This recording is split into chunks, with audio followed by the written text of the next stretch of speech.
What's happening, YouTube? Back in the day gamer here. Thanks for tuning into my channel, and today I'm coming at you with a little history lesson.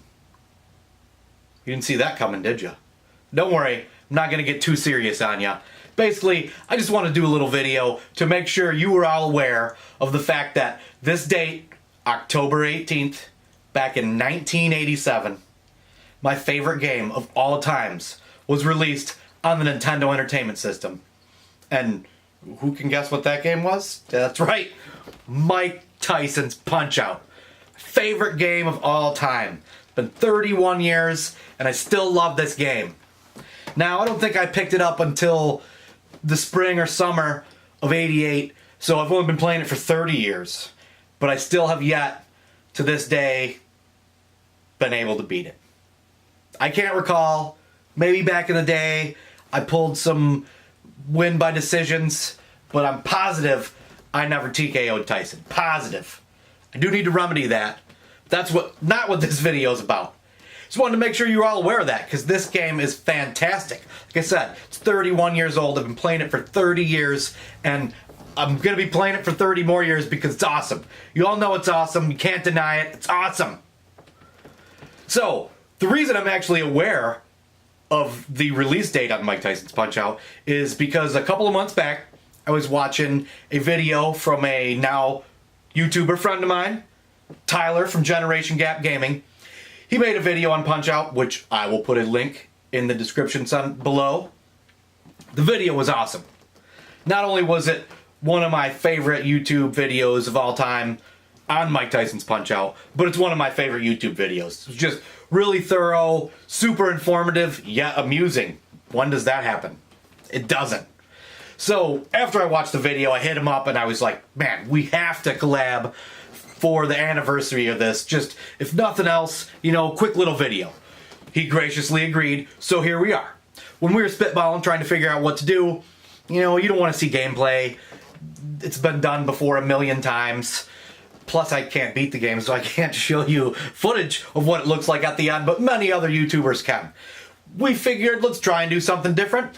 We're just gonna tell a quick story about something that happened to us while playing this game back in the day. So, without further ado, I'm gonna hand the floor over to Tyler, and let's see what his story is.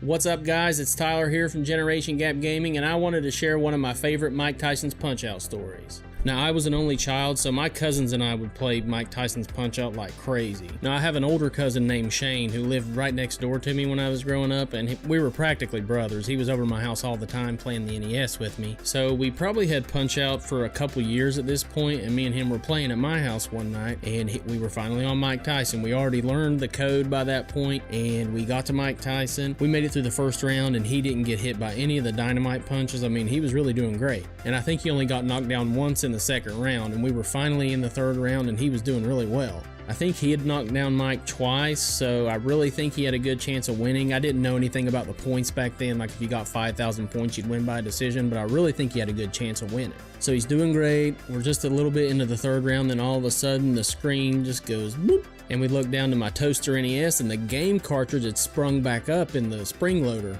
whatever that thing's called. And this was the actual NES we were playing on. This is my original NES, and you can see the spring system won't hold down for me, and I actually have to use a Game Genie.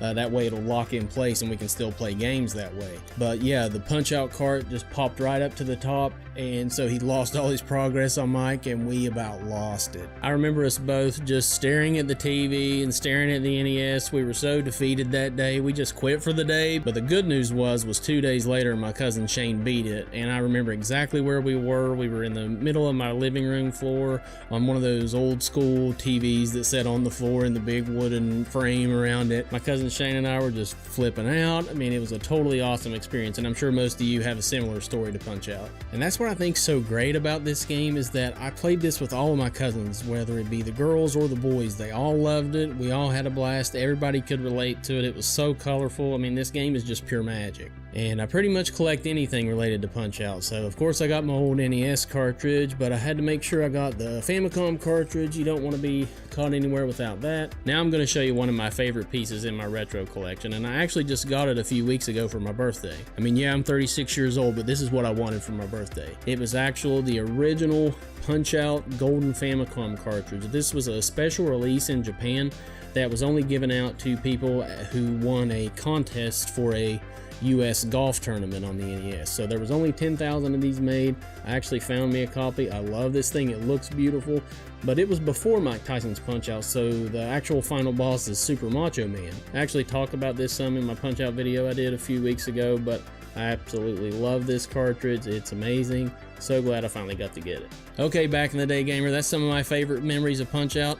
I hope you guys enjoyed me sharing this, and happy anniversary to Mike Tyson's Punch-Out. Till next time, G3 out. Man, that sucks. That kind of stuff wouldn't happen nowadays because, well, we all play on top loaders because it's hard to even get your games to work in the toasters, right? But that's a good story, nonetheless. It's great that he still remembers all that, and it's even better that they ended up beating it a couple days later. My story is obviously not about beating Tyson because, like I said, I cannot honestly recall ever doing it. I find it hard to believe that I didn't, but I can't recall it, so saying I haven't. The story I want to tell is, maybe it's amusing to you, maybe it's not, but I'm going to tell it and you're going to listen. Basically, it must have been the summer of '88. My dad was a construction worker. He always worked first shift, always. There was one summer in my whole life where he was on either second or third shift. But either way, he would get home in the morning, we'd still be asleep, my mom would go to work, and, you know, my dad would be in bed, so he would be babysitting us. We'd probably all wake up at the same time. A lot of days, I would get up early and start playing Mike Tyson's Punch-Out. Like I said, I can't recall when I got it. I don't think it was for Christmas. I think I probably just freaked out and had to have it because it was so awesome. So my parents ended up getting it for me. But anyhow, I can recall those summer mornings, waking up early, playing it, and I think sometimes when my dad got home, he would play before he went to bed. Now, you have to take into consideration, this is '88, right? Adults just did not play video games. You see a couple people telling stories about this and that. I mean, on the average, 9 out of 10 adults did not play video games. I can only recall, like, 2 instances playing with adults.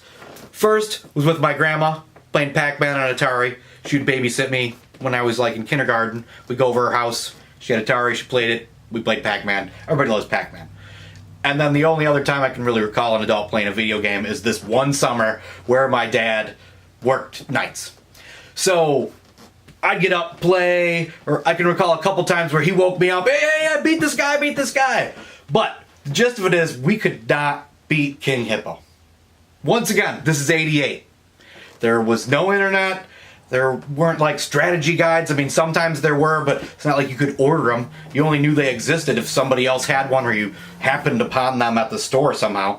But, so, you know, unless you did it yourself or your friend did it, you didn't know how. You couldn't Google it or watch one of these awesome YouTube videos about it. But anyhow, we could not beat King Hippo.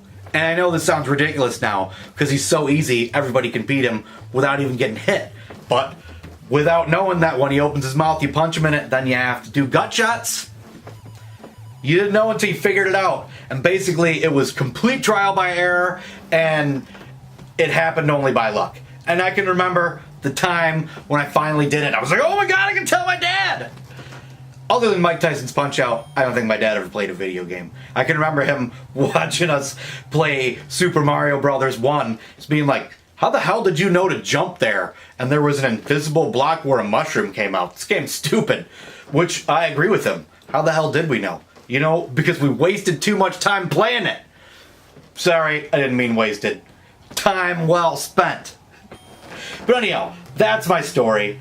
I still live in the shame of not being able to beat Mike Tyson, but hopefully today's the day I remedy that. I'm going to buckle down, see if I can knock out the champ right now. So, as usual, thanks for tuning into my channel. I hope you enjoyed this video. I had a lot of fun making it. I really want to thank Tyler for putting the time in to collab with me on this. His videos are obviously of a much higher quality than mine, so it takes him a lot longer to make them. I slapped the camera down. But put my Motley Crue shirt on, started telling a story. But anyhow, I hope you enjoyed both of our stories, if not, at least Tyler's. So thanks for tuning into my channel. Like, comment, subscribe, all that jazz. And until next time, YouTube, keep it retro!